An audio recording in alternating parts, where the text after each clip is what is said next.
Justin, about $2 trillion wiped out from the US stock market this week. Meaning, in total, people have lost about $2 trillion to the market this week. Now, another breaking news again is that Michael Saylor, who is an institutional trader, buys 34,164 Bitcoin worth $2.5 billion this week. These are things that's going to affect the market. In this very video, guys, I'm going to explain liquidity in a way you guys are going to understand it. I have so many things drafted out that's going to help you understand liquidity in a way that you won't be among those that are going to lose so much money to the market. I'm not going to waste time. If you are new to the channel, you are welcome. And if you have been joining, you are welcome back.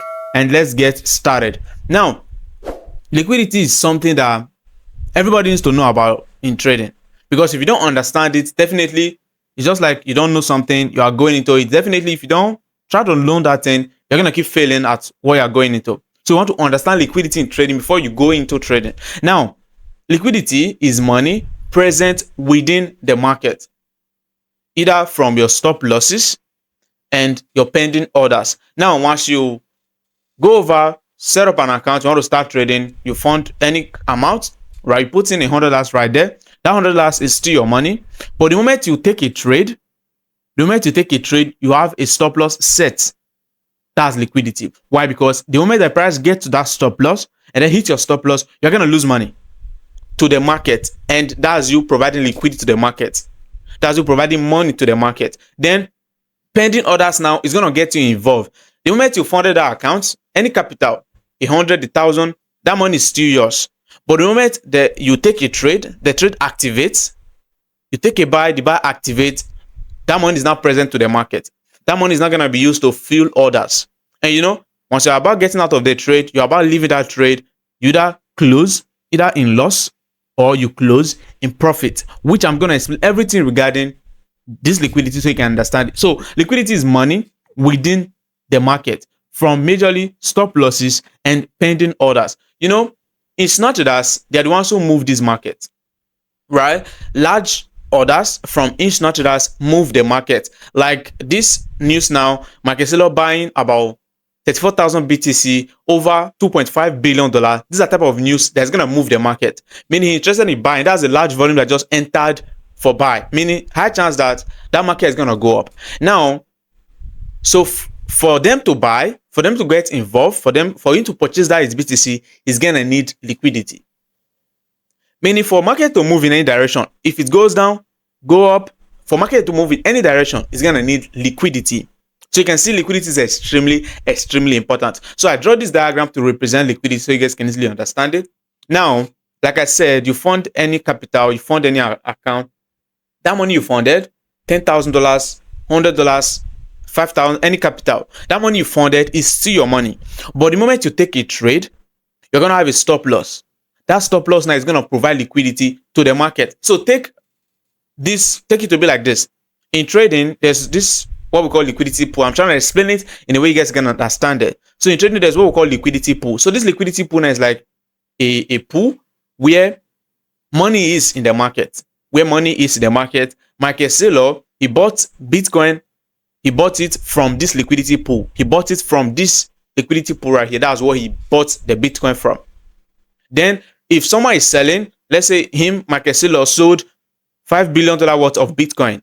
I'm just using Bitcoin as a practical example. Any market, stock, JPY, any market, any pair at all. Now, he sells.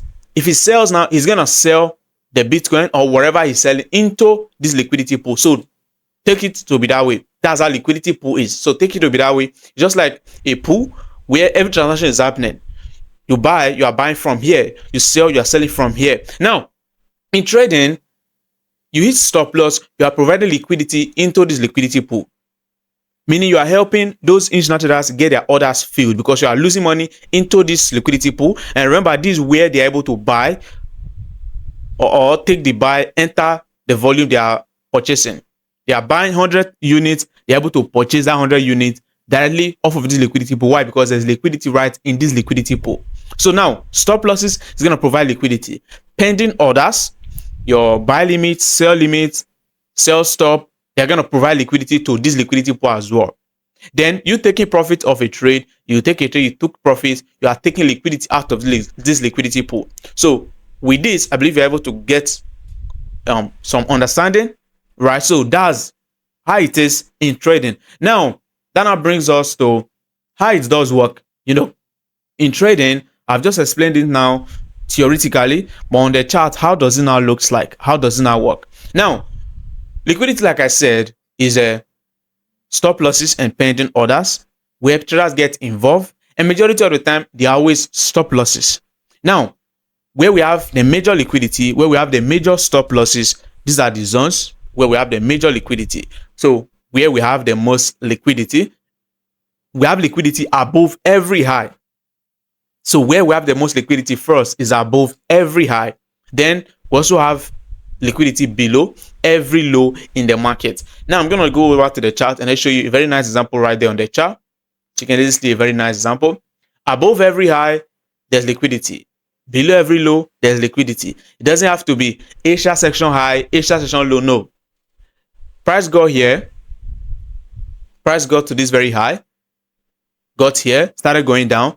Meaning there's liquidity right there. What does that mean? There's stop losses. There are so many stop losses piled up right there. And I'm going to show you a very nice example so you can easily understand it. Now, why are these stop losses piled up right there? Because traders are going to take trade from that very level. Let me show you a nice example right there. Traders are going to take trade from that very level. Either sell from there or buy from there. And this is a very nice representation right here so you can easily see it. Now, this is a high. And like I said, there's liquidity above every high, meaning people are going to sell from here or have their stop loss placed at that very zone. That's why there's liquidity right there. Now, how is it going to happen? People are going to sell from here. And this level now is an order block. Those are trade order block. You know what order block is? Where you are getting involved, where you are selling from or where you are buying from. Also, here is a resistance level. Here's also a supply level. So many traders are going to likely sell from there because price was once there. It went down. They expect price to come back there and start going down. So they will sell from there. And once they are selling from there, they enter for a sell from there. They're going to have a level where they have their stop loss. And their stop loss will be above that very level. They will have their stop loss protected above where they are taking that sell from. So there's liquidity now is where that stop loss is. And now, the moment the price goes up, notice what happened. Took them out. That's hit their stop loss. They have lost money. Me, I took the same trade. I lost. Let's say I took the same trade. I lost $100. You took the same trade. You lost 1,000.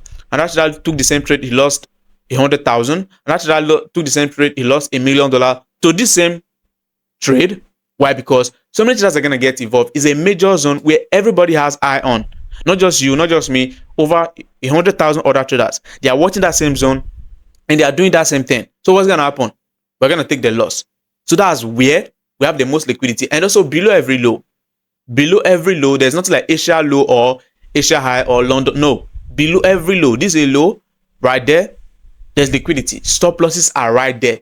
Every zone. So now, you don't want to get stopped out. You don't want to get liquidated. You don't want to be among those that will be stopped out or help those institutional traders get their orders filled. And I gave this explanation before.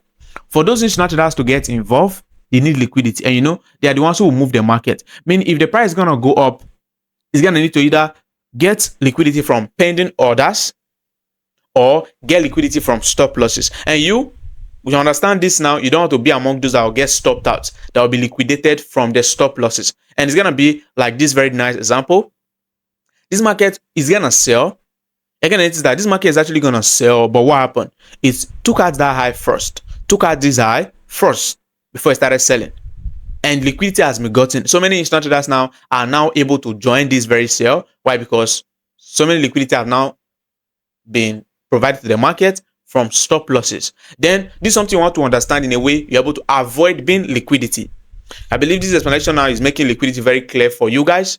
Now this is something you are now able to know so you can easily avoid liquidity. And liquidity in general, we use it or we combine it with the strategy. You should have a strategy you use, then you combine liquidity with that very strategy.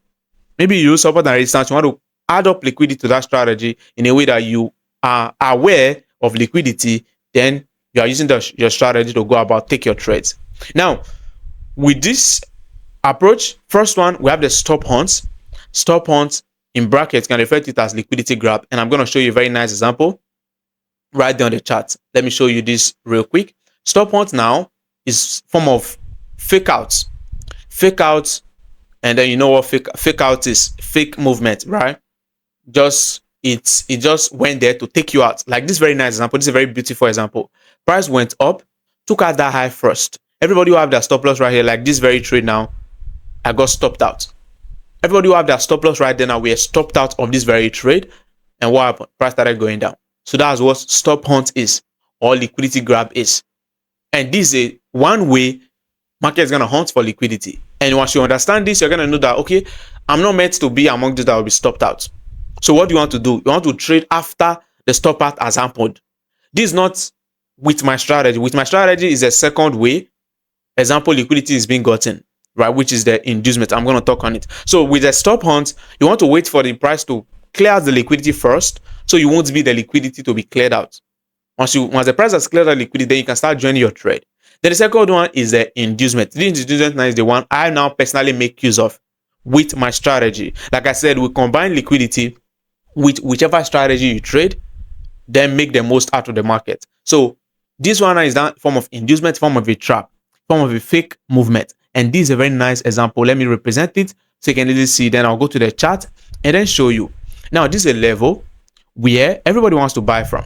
Why? Because this level is a support level, is an order block, and also is a demand level.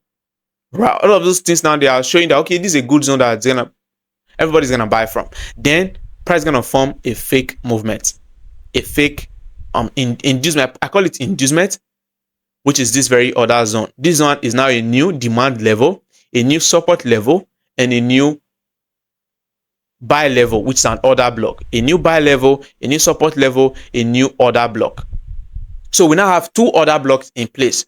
We have one which is around here. We have this one around here as an order block for buy. We have the second one below around here. Now you're gonna get confused. Which of them should I take this buy from? So strictly with my approach, this first one will be my trap. This first one will be my inducement. Meaning those I will be taking the buy from here now will be stopped out. Meaning that zone was a fake movement. Price will stop them out and then come to activate this my order level below right here. So meaning I will wait for here, and then this is where I want to take my buy from, this very lower level, rather than buying from that other higher level, because that other higher level will be my inducement. So this is the second way liquidity is going to be gotten. This is the second way market is going to hunt for liquidity. Understanding this now, I now understand that, okay, I'm meant to always have a low like this for buy, a low like this that will be my liquidity before I think about buying from here. Meaning if I don't have a low like this, meaning there's a high chance that where I'm actually going to buy from will be the liquidity. So with their strategy, with my strategy, that's how I go about it. Then with there are two ways the price is going to get the liquidity: stop hunt and the inducement. So with the strategy I trade, this is how it is. Then for other approach or other ways market is going to do it is the stop hunt. So overall with my strategy, you're going to see me taking trade off of that same approach over and over again. Like this very nice example now, I took a buy around here. I took a buy around here on this very market.